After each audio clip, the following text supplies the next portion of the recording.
9వ Asia games సందర్భంగా 1982లో 10 పైసలు, 25 పైసలు, 2 రూపాయలు, 10 రూపాయలు, 100 రూపాయల కాయిన్స్ ను విడుదల చేశారు.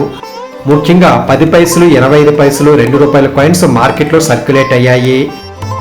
12 వంపులతో 2.3 గ్రాముల బరువుతో అల్యూమినియంతో తయారైన 10 పైసలు కాయిన్ మీద ఒకవైపు జాతీయ చిహ్నం 10 పైసలు వాల్యూ ఉంటే ఇంకోవైపు జంతర్ మంతర్ బొమ్మ, పైన సూర్యుడు, కింద ఢిల్లీ 1982 అని, ఒకవైపు నవం ఏషియన్ ఖేల్ అని హిందీలోను, 19th ఏషియన్ గేమ్స్ అని ఇంగ్లీష్లోను ముద్రించారు.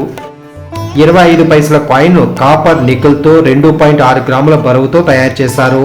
ఒకవైపు 25 పైసల వాల్యూ జాతీయ చిహ్నం ఉంటే ఇంకోవైపు ఏషియన్ గేమ్స్ లోగోతో ఢిల్లీ 1982 9th ఏషియన్ గేమ్స్ అని ఉంటుంది. 2 రూపీస్ కాయిన్ కాపర్ నికెల్తో 8.1 గ్రాముల బరువుతో ఉంటుంది. ఒకవైపు జాతీయ చిహ్నం 2 రూపీస్ వాల్యూ ఉంటే ఇంకోవైపు Asian games logo 1982 Delhi 9th Asian Games అని ఉంటుంది. 10 రూపాయల కాయిన్ కాపర్ నికెల్తో 25 గ్రాముల బరువుతో ఉంటుంది. 100 రూపాయల కాయిన్ 35 గ్రాముల బరువుతో సిల్వర్, కాపర్ నికెల్తో తయారు చేశారు.